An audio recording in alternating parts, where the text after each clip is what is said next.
दीपिका पादुकोण की टेंशन बढ़ गई है। जी हां, दीपिका गोवा से मुंबई के लिए रवाना हो गई। आपको बता दें कि दीपिका से एनसीबी 25 सितंबर को पूछताछ करेगी। उसके पहले दीपिका अपने बचाव के लिए लगातार प्रयास में लगी हुई हैं। एनसीबी के समन ने दीपिका पादुकोण की टेंशन काफी बढ़ा दी है। दीपिका ने अपने परिवार वालों के साथ ही लीगल टीम से भी वीडियो कॉन्फ्रेंसिंग के जरिए बातचीत की थी। आपको बता दें कि वकीलों से सलाह भी ली। इस मामले में अभी तक दीपिका की तरफ से कोई रिएक्शन तो नहीं आया है। दीपिका के साथ एनसीबी ने करिश्मा को भी समन भेजा है। करिश्मा से भी ड्रग्स कनेक्शन पर सवाल पूछे जाएंगे। अभिनेता सुशांत सिंह राजपूत की मौत के मामले में जुड़े ड्रग्स केस में बॉलीवुड के कई फिल्मी सितारे घिरते हुए नजर आ रहे हैं। ड्रग्स केस की जांच कर रही नारकोटिक्स कंट्रोल ब्यूरो एनसीबी ने अभिनेत्री दीपिका पादुकोण के साथ ही सारा अली खान, श्रद्धा कपूर को भी पूछताछ के लिए समन जारी किया है। इस कड़ी में आपको बता दें कि फैशन डिजाइनर सिमोन खंबाटा से भी एनसीबी ने पूछताछ की। हालांकि उनकी पूछताछ पूरी हो चुकी है। शुक्रवार को दीपिका पादुकोण और रकुल प्रीत सिंह से पूछताछ की जाएगी। जानकारी के मुताबिक 50 से ज्यादा बॉलीवुड सितारे एनसीबी के रडार पर हैं और इसमें सबसे पहले आपको बता दें कि नारकोटिक्स कंट्रोल ब्यूरो की तरफ से कहा गया कि रकुल प्रीत सिंह को कल ही समन जारी किया गया था और हमने कई माध्यम से उनसे संपर्क करने की कोशिश की, लेकिन उनकी तरफ से कोई भी प्रतिक्रिया नहीं मिली। साथ ही रकुल प्रीत सिंह को पूछताछ के लिए बुलाया गया था, लेकिन उन्होंने ये कहते हुए आने से मना कर दिया कि समन नहीं मिला है। हालांकि थोड़ी देर बाद रकुल ने एनसीबी के समन को रिसीव कर लिया और दीपिका पादुकोण के साथ ही रकुल से भी पूछताछ की जाएगी।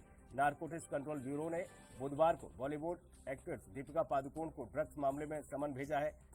साथ ही आपको यह भी बता दें कि दीपिका पादुकोण से इस मामले में पूछताछ की जाएगी। शकुन बत्रा की फिल्म की शूटिंग में वो बिजी हैं। गोवा में वो शूटिंग चल रही है। समन जारी होने के बाद से दीपिका अपने वकील के साथ कॉन्ट्रैक्ट में आई। उनसे वीडियो कॉन्फ्रेंसिंग के जरिए बात की गई, लीगल एडवाइस ली जा रही है।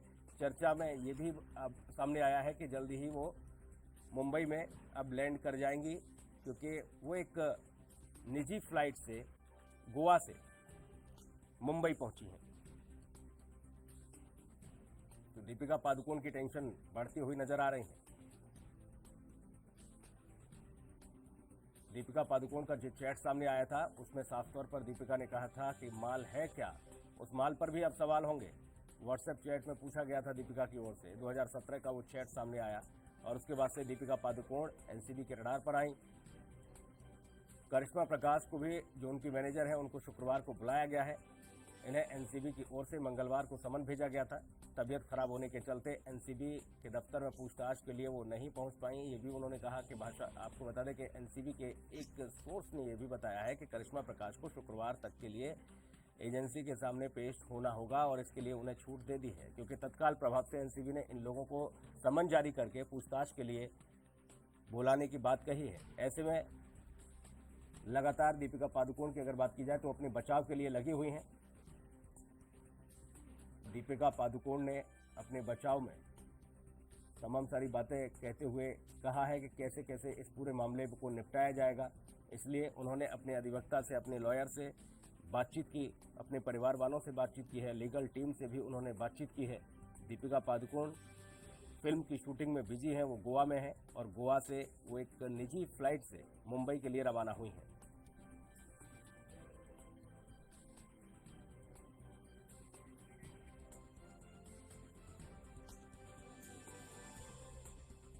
नोटिस ने बढ़ाई है दीपिका की टेंशन। ये बड़ी खबर, गोवा से मुंबई के लिए रवाना हुई हैं दीपिका। कल होगा एनसीबी के सवालों से सामना। दीपिका पादुकोण की टेंशनें बढ़ती हुई नजर आ रही हैं। जैसे ही एनसीबी का समन दीपिका के पास पहुंचता है, दीपिका पादुकोण की टेंशन बढ़ जाती है। उन्होंने अपने परिवार के साथ ही अपनी लीगल टीम से भी, अपने अधिवक्ता से बातचीत की वीडियो कॉन्फ्रेंसिंग के जरिए, और उन्होंने तत्काल प्रभाव से दीपिका पादुकोण को शूटिंग छोड़कर मुंबई एनसीबी के दफ्तर पहुंचने के लिए भी कहा है। ऐसे में दीपिका पादुकोण गोवा से मुंबई के लिए रवाना हो गई हैं। एक निजी फ्लाइट से वो मुंबई के लिए पहुंचने वाली हैं। कल एनसीबी के दफ्तर में दीपिका पादुकोण से पूछताछ की जाएगी।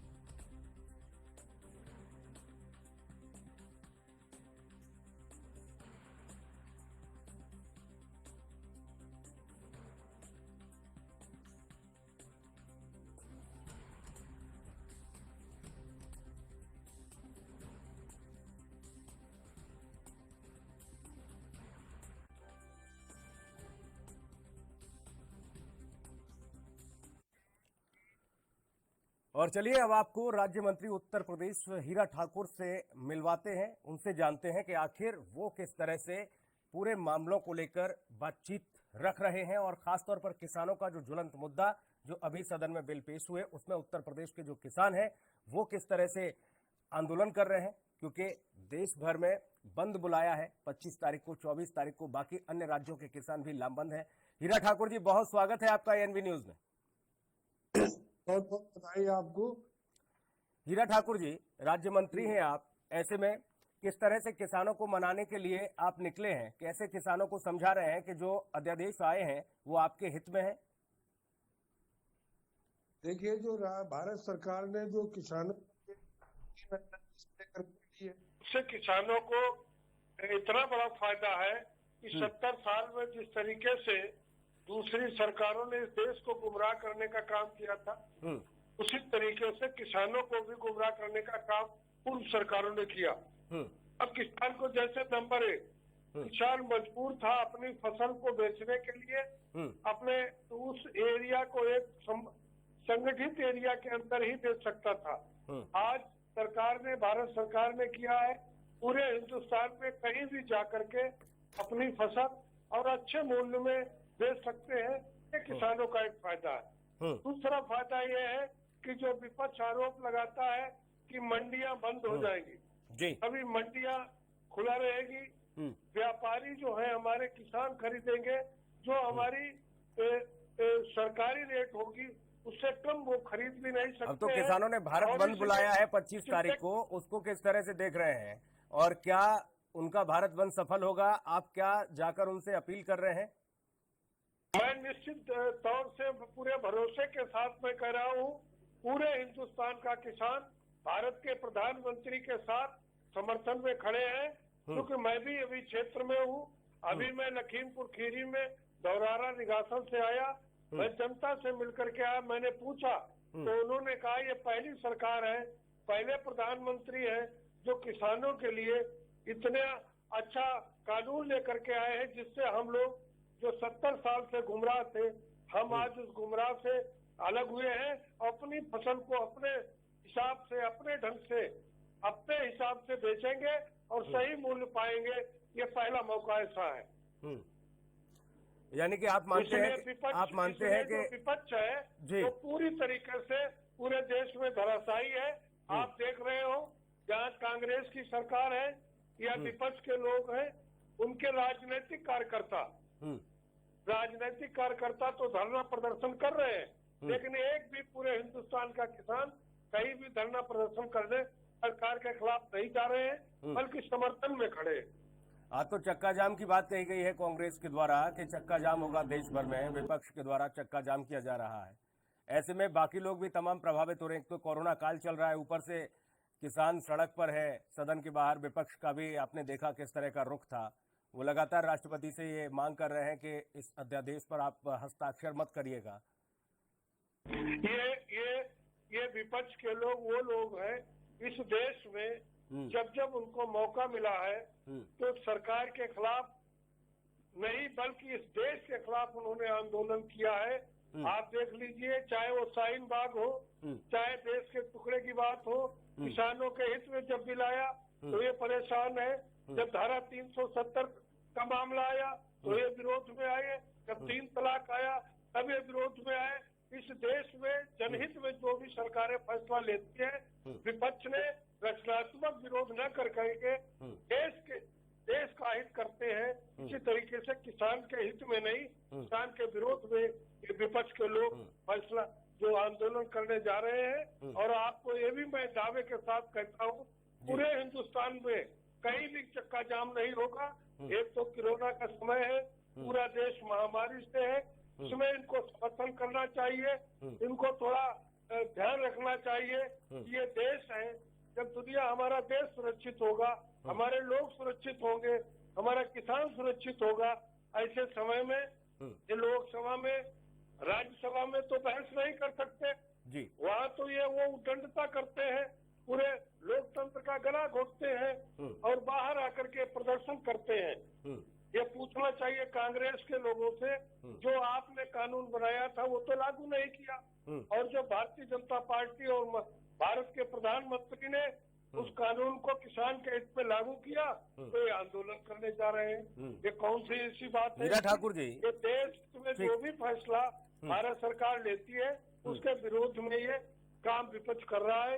इसको रचनात्मक विरोध करना चाहिए, मैं इसके विरोध में नहीं हूँ, लेकिन ये देश के विरोध में जो फैसला लेते हैं, जनहित के विरोध में, ये गलत बात है। जी बिल्कुल जाहिर तौर पर। हीरा ठाकुर जी, एक सवाल और आपसे मेरा, मैं ये कहना चाह रहा था, मुख्यमंत्री योगी आदित्यनाथ ने एक बड़ा फैसला लिया। उन्होंने कहा कि अब नोएडा, ग्रेटर नोएडा में बॉलीवुड के लोगों को लिए रोजगार के अवसर होंगे, क्योंकि एक बड़ी फिल्म सिटी डेवलप होने जा रही है। बड़ी एक फिल्म सिटी का प्रस्ताव उन्होंने रखा था, उस पर कहीं ना कहीं काम करना शुरू कर दिया है। ऐसे में विपक्ष विरोध कर रहा है, खासतौर पर समाजवादी पार्टी कह रही है कि हम ही ने तो नींव रखी थी।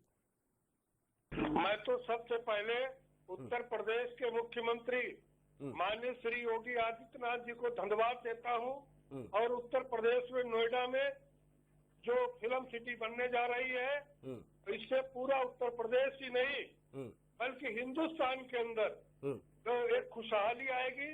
और खास तौर से जो महाराष्ट्र, बम्बई में आप देख रहे हो, मुझे नहीं कहना चाहिए, जिस तरीके से जिनको हम हिंदुस्तान के लोग प्यार से देखते थे, वो ड्रग्स खाते हैं या ड्रग्स बेचते हैं। इससे कम से कम उत्तर प्रदेश में ऐसे लोगों को न रुकने दिया जाएगा, न वो रुक सकते हैं, क्योंकि माननीय योगी आदित्यनाथ जी स्वयं साफ सुथरे हैं, स्वयं ईमानदार हैं, स्वयं कर्मठ हैं और लॉ एंड ऑर्डर को पसंद करते हैं। और आज उत्तर प्रदेश में भूरी भूरी प्रशंसा हो रही है, और मैं तो समझता हूँ कि महाराष्ट्र की सरकार को और इन लोगों को उत्तर प्रदेश की सरकार से सीख लेना चाहिए। जो गंदगी है, ये नया भारत है। नए भारत में महाराष्ट्र की सरकार को, वहाँ के लोगों को समझना चाहिए, जो लोग ऐसे। लेकिन विपक्ष को क्या जवाब देंगे? समाजवादी पार्टी, हीरा ठाकुर जी, समाजवादी पार्टी ये कह रही है, समाजवादी पार्टी का लगातार ये स्टेटमेंट आ रहा है उनके प्रवक्ताओं का। हीरा ठाकुर जी, प्रधानमंत्री और नया भारत है, हीरा ठाकुर जी, भी गंदगी है ये सफाई होगी। और उत्तर प्रदेश में जो फिल्म सिटी बनने जा रही है, मैं समझता हूँ भारत में ही नहीं विश्व के स्तर पे इतना बड़ा प्रोजेक्ट है कि विश्व स्तर पे इसको दुनिया के लोग हमारी फिल्म सिटी को सराहेंगे, और उत्तर प्रदेश की सरकार हीरा ठाकुर जी कहती है वो करेगी। मैं समझता हूँ जिस दिन घोषणा हुई, जमीन के लिए काम शुरू हो गया, जमीन तलाश होना शुरू हो गया, और मैं हीरा ठाकुर जी, आवाज मिल रही है आपको? हमारे मुख्यमंत्री जी घोषणा, हीरा ठाकुर जी, आवाज मिल रही है आपको? और इसका उद्घाटन भी करेंगे। आवाज मिल रही है आपको हीरा ठाकुर जी? जी, मैं तो ये पूछ रहा था कि ये समाजवादी पार्टी कह रही है कि आप लोग क्रेडिट ले रहे हैं, सपना तो उन्होंने देखा था। समाजवादी पार्टी खुद ही फिल्म बनाती है, उसका समाजवादी पार्टी खुद ही फिल्म बनाई। उसकी पूर्व सरकार में आपने फिल्म नहीं देखा? सड़क पे गुंडई, गांव में गुंडई, जमीन पे कब्जा करना, गुंडों को प्रोत्साहित करना, फिर भी पेट नहीं भरा। उत्तर प्रदेश के मुख्यमंत्री पूरा परिवार मंच पर लड़ना, इससे बड़ी इस मामले पर भी कहीं ना कहीं क्रेडिट लेने की होड़ मच गई है। समाजवादी पार्टी ये कह रही है कि हमने तो इस पूरे मामले पर पहले ही, जब अखिलेश यादव मुख्यमंत्री थे तभी हमने सहमति दे दी थी। अब तो मुख्यमंत्री योगी आदित्यनाथ जो है सिर्फ और सिर्फ उन सब चीजों को आगे बढ़ा रहे हैं जो कि समाजवादी पार्टी ने नींव जिनकी रखी थी। बहुत शुक्रिया हीरा ठाकुर जी, आप हमारे साथ जुड़े, राज्य मंत्री आप, बहुत धन्यवाद। वक्त एक ब्रेक का है, जल्द लौटेंगे।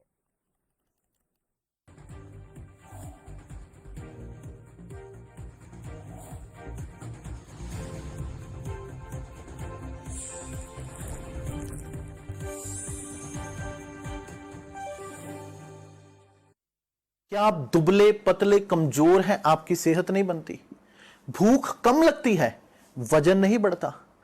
दरअसल मेन बात खाना पीना खाना नहीं है, मेन बात है खाया पिया लगना। और अगर खाया पिया लगेगा ही नहीं तो सेहत बनेगी कैसे?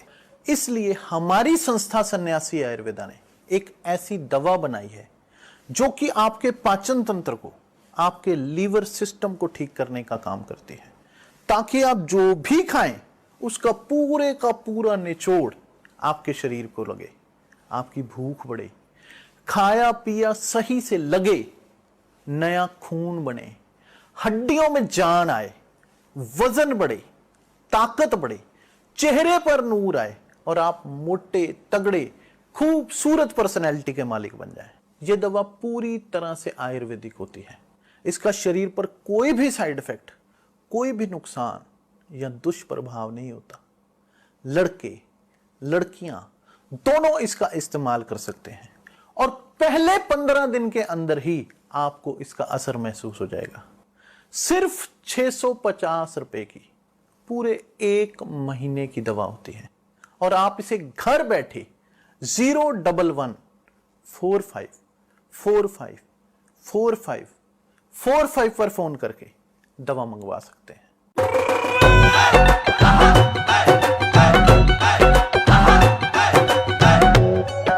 सरदार संगत सिंह अज बहुत खुश है। इन्हें मेरी गल मन्नी ते समझदारी दिखाई, पराली नहीं जलाई, मशीन दी वरतों कीती ते फिर भी इस बार झाड़ च कोई कमी नहीं पाई। सरकार ਦੇ ਆંકੜੇ ਸਾਬਿਤ ਕਰਦੇ ਹਨ ਕਿ ਪਰਾਲੀ ਨਾ ਜਲਾਉਣ ਤੇ ਵੀ ਫਸਲ ਪੂਰੀ ਮਿਲਦੀ ਹੈ। ਇਸੇ ਲਈ ਤਾਂ ਲੱਖਾਂ ਕਿਸਾਨ ਭਰਾਵਾਂ ਨੇ ਵਿਖਾਈ ਹੈ ਸਮਝਦਾਰੀ। ਹੁਣ ਹੈ ਤੁਹਾਡੀ ਵਾਰੀ। ਤਾਂ ਪਤੇ ਦੀ ਗੱਲ ਇਹ ਹੈ, ਪਰਾਲੀ ਨਾ ਜਲਾਏ ਜੋ ਸਭ ਤੋਂ ਸਮਝਦਾਰ ਉਹ। ਜੇ ਤੁਹਾਡਾ ਕੋਈ ਸਵਾਲ ਹੈ ਤਾਂ ਕਾਲ ਕਰੋ 1800 180 1552 ਤੇ।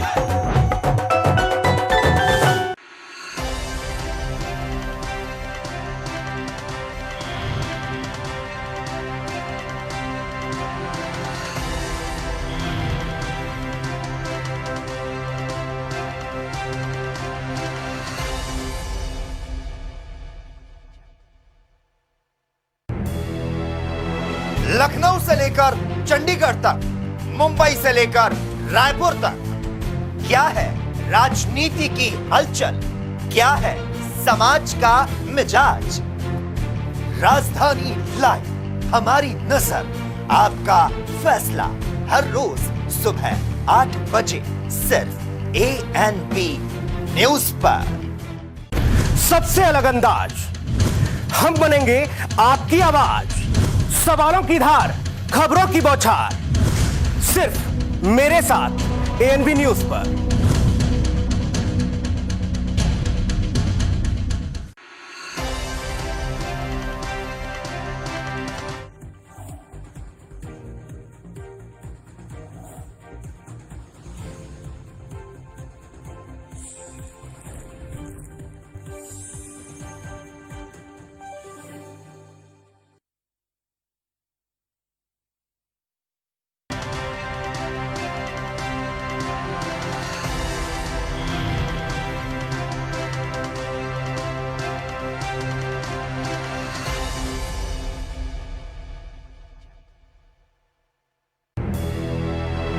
लख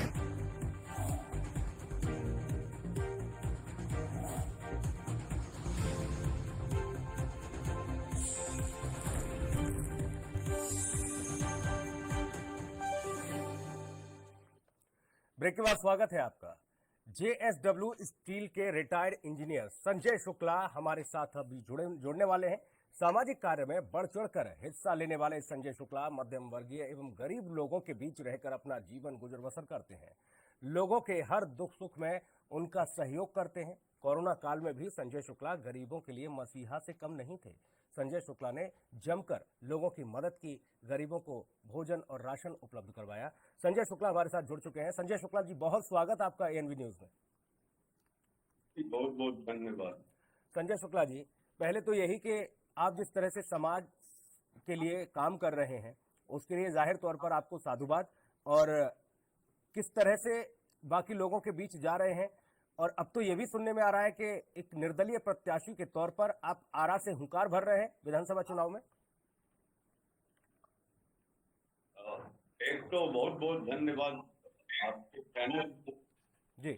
और जहाँ तक आपके पहले प्रश्न की बात है कि लोगों की जरूरतमंद लोगों का सेवा करना हमारे जैसे जिम्मेवार लोगों का प्राथमिक कर्तव्य है। इसमें मुझे कोई किसी धन्यवाद यार, कोई मैं एहसान नहीं कर रहा हूँ, आपके ऊपर एहसान कर रहा हूँ जहाँ तक हो सकता है। जहाँ तक दूसरी बात है, इलेक्शन आने वाले बिहार असेंबली इलेक्शन में इंडिपेंडेंट लड़ने का मैं वहाँ करेक्शन करूंगा।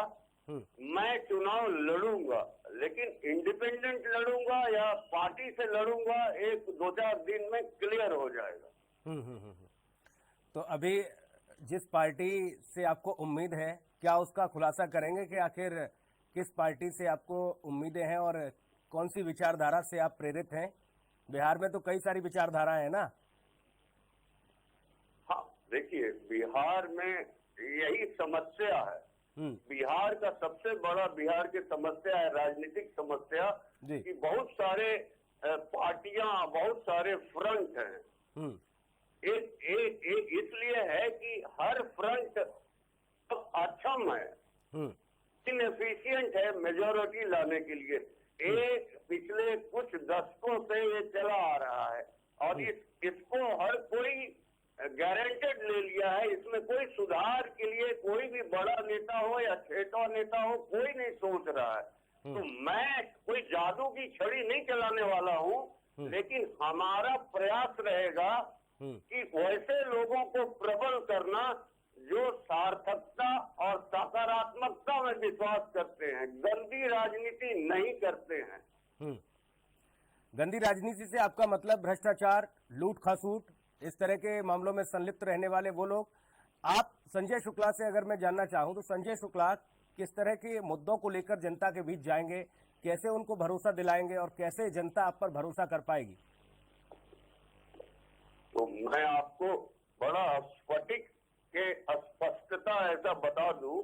पहली बात कि मैं क्या मुद्दा लेके जा रहा हूँ, जाऊंगा नहीं, मैं जा रहा हूँ जी।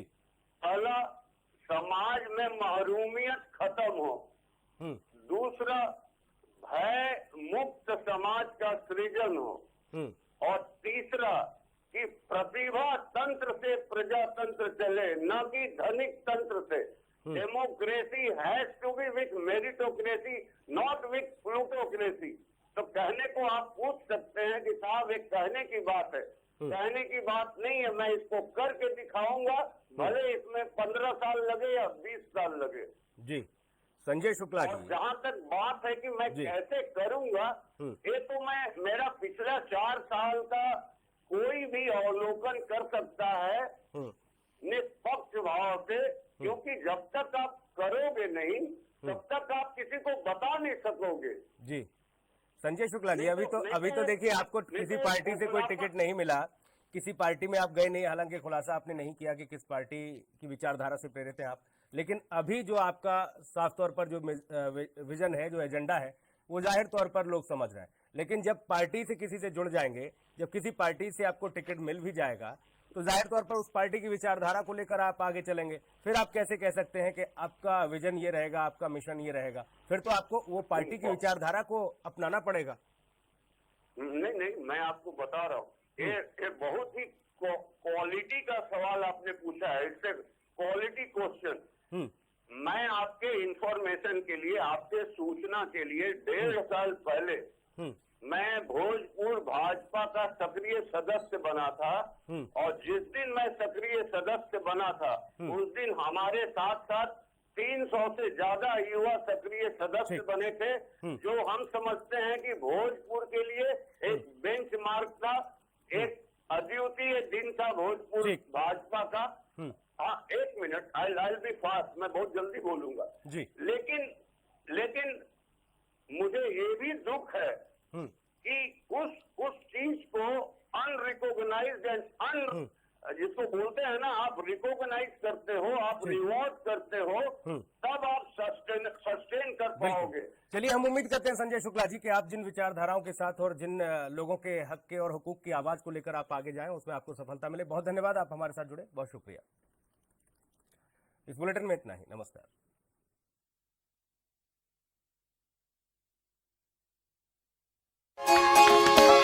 सन्नी बन्नी फिट, श्रीमान श्रीमती भी फिट, बाबा भी फिट, होर ता होर दादा भी फिट। ਇੱਥੋਂ ਦੇ ਕਿਸਾਨ ਸਮਝਦਾਰੀ ਦਿਖਾਉਂਦੇ ਨੇ, ਪਰਾਲੀ ਨਹੀਂ ਜਲਾਉਂਦੇ, ਮਤਲਬ ਪੂਰੀ ਫਸਲ ਦੇ ਨਾਲ ਪੈਸੇ ਬਚਾਉਂਦੇ ਨੇ ਤੇ ਵਾਤਾਵਰਨ ਵੀ ਬਿਲਕੁਲ ਸਾਫ਼ ਪਾਉਂਦੇ ਨੇ। ਕਰੋਨਾ ਮਹਾਮਾਰੀ ਦੇ ਇਸ ਸਮੇਂ ਵਿੱਚ ਸਿਹਤਮੰਦ ਰਹਿਣਾ ਹੋਰ ਵੀ ਜ਼ਰੂਰੀ ਹੈ। ਇਸੇ ਲਈ ਤਾਂ ਹਜ਼ਾਰਾਂ ਪਿੰਡਾਂ ਦੇ ਕਿਸਾਨਾਂ ਨੇ ਵਿਖਾਈ ਹੈ ਪਰਾਲੀ